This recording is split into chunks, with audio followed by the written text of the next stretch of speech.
So you've booked your trip to climb Mount Kilimanjaro. You've done your research.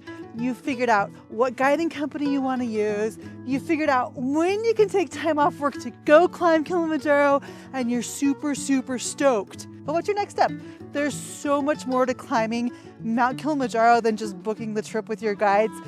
Today I'm going to share with you a checklist that I put together for women who climb Kilimanjaro with me. This is a checklist that I personally use to make sure that I'm getting everything done and in what sequence, so I can be totally prepared to climb Kilimanjaro, and so women who climb Kilimanjaro with me can also be prepared. And while I'm talking about this, if you want to climb Kilimanjaro with me in August, there's plenty of time to train and get ready to go, and we still have spots available for you. So if you've been thinking about, I really want to climb Kilimanjaro, but I'm not sure it's time to do it. It is time. You should do it now, because if you don't do it now, you're going to be 1 year older when you do. It is time for you to climb Mount Kilimanjaro. This mountain will change your life, I promise. Anyway, all that information about how to book the trip is over at our website, hikelikeawoman.com. You can also find this handy dandy checklist that I'm going to talk all about today over on our website. Okay, so 6 months out, that's when you really need to start to get the ball rolling for your Kilimanjaro climb. Here's a few things that I recommend doing 6 months before your climb actually starts.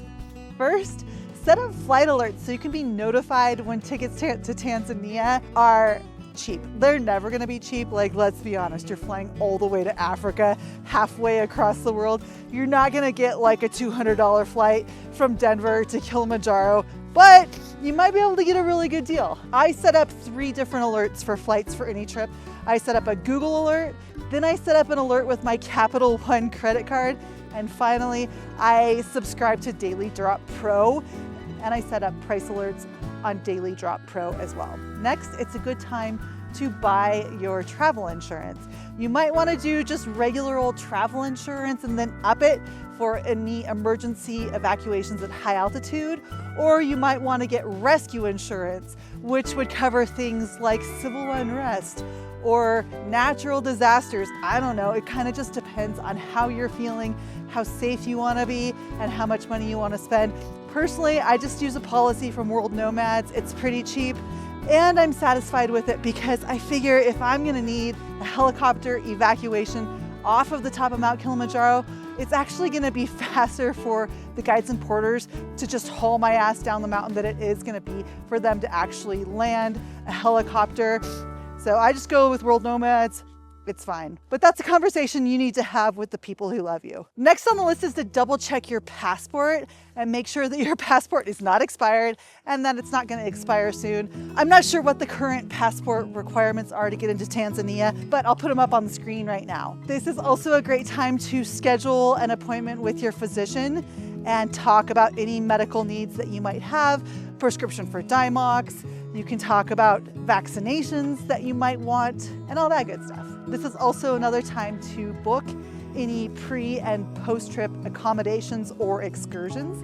This year we're going to do a safari before we climb Kilimanjaro with a few of the women who are going to be on the trip, and I'm excited about that, but that takes some planning, especially if you're headed to Kilimanjaro in the busy summer season. Next, it's important to just start a general physical training program. Right now for me, I'm out on a lot of walks and I'm just trying to get 15,000 steps a day. I'm trying to do 3 to 4 days of strength training a week, and I'm trying to do 10 to 15 minutes of mobility training every single day. That's my schedule for the next 3 months. And then when I get 3 months closer to climbing Kilimanjaro, that's when I'm going to be doing a lot of elevation gain, a lot of uphill training, and some more hiking specific weight training. And if you want to know more about physical fitness and physical training to climb Kilimanjaro, leave me a comment below and maybe we'll do a video about that later. This takes us to about 3 months before your climb. And this is just my timeline. You can come up with your own timeline, but this is just what works for me. So 3 months before your climb. This is when you need to get your visa to enter Tanzania if you're coming from the United States.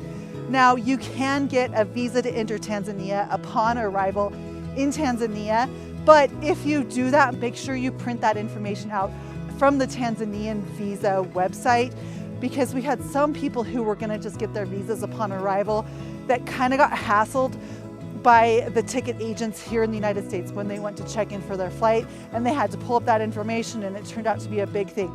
So if you don't get your visa ahead of time, make sure you have a printout of that information when you go to check in for your flights. But if you can get your visa ahead of time, just do it. It'll be less hassle when you arrive in Tanzania. The next is to start a hiking specific training program like I already mentioned. That includes breaking in the footwear that you're going to be wearing on the mountain, as well as conditioning your feet. That's something I did when I was in the Army. It's something that I do now as a hiker. And if you want to know how I condition my feet, that's another cool video topic, and maybe I'll talk about that someday too. And finally, this is a good time to shop for any clothing and gear that you think you're going to need on the mountain, and to start using that clothing and gear. You don't want to like buy a new poncho, take it to Tanzania, have it be raining when you're doing your climb, and realize that the poncho sucks, that it doesn't fit, or it doesn't keep you warm, dry, and protected. So if you buy anything new, make sure you test it out before you take it to Kilimanjaro. That takes us to 30 days before our climb. This is when things are really starting to get exciting because it feels so real. So 30 days out before your trip, all of your paperwork should be organized. I like to set up a Google folder. And in this Google folder, I put things like copies of my passport, copies of my credit card, copies of my vaccination card, my travel insurance information, my driver's license, my pre and post-trip accommodations, the contact information for my guiding company, and whatever else I can think of. And I'll put my Google folder here on the screen so you can check it out. And then I share that folder with my husband so he has access to it. So that way, if something happens in Tanzania and I need any of that information, I can log on to a computer, get into my Google account and access that information, or I can call my husband and he can take care of it because he has all the information that he needs. If you've been given a prescription for Diamox from your physician, this is a good time to take a test dose at home just to make sure that you're not allergic to the medication and just to see what the side effects are. I read a story a few weeks ago about a girl who got on Kilimanjaro, took her first dose of Diamox, and then she went into anaphylaxis because she was allergic to Diamox. And it could have been so much better if she would have taken a dose of Diamox at home before she got on the mountain. She would have still had the allergic reaction, but at least she would have been in the United States and closer to a medical treatment facility. This is also a good time to make sure that the port on your phone is unlocked so that you can get an eSIM. An eSIM will let you call out and send and receive text messages. It's so much cheaper than your carrier's travel plan.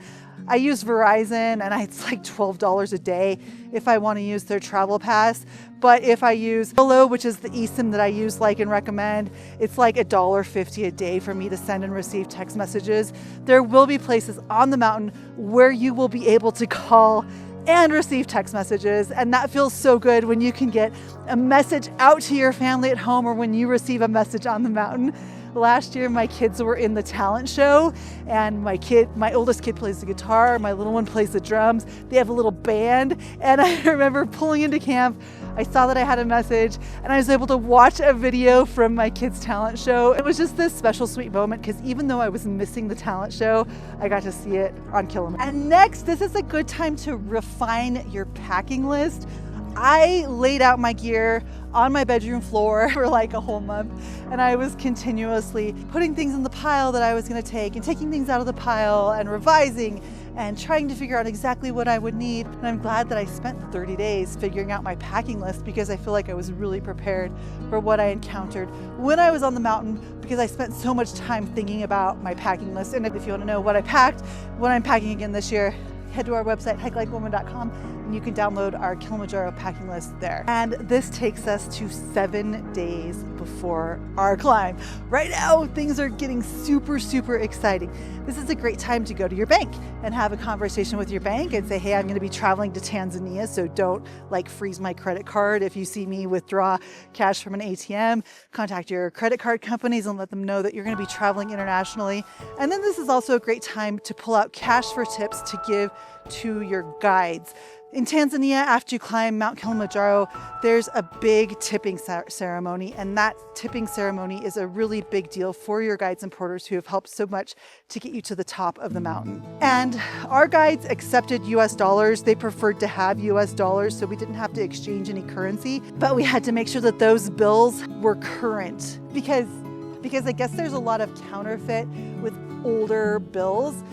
Our guides wouldn't accept any bills that were older than 2010. Next, it's time to pack, check the weight of your gear, and get stoked because you are about to fly to Kilimanjaro International Airport and have the most amazing adventure of your life. Now, if you want my handy dandy checklist, our packing guide, or any of our other information, or you just have questions about climbing Mount Kilimanjaro, head on over to our website, hikelikeawoman.com. We have a bunch of resources there. And if you're climbing Mount Kilimanjaro with another group and you'd like some coaching to help you get ready, let me know. I now offer private coaching to help you get ready for Mount Kilimanjaro. And if you're climbing Mount Kilimanjaro with me, that coaching is included as just a bonus for going on the trip with me. Thanks so much. Happy climbing. Now go check out this video because the YouTube algorithm thinks you're gonna like it.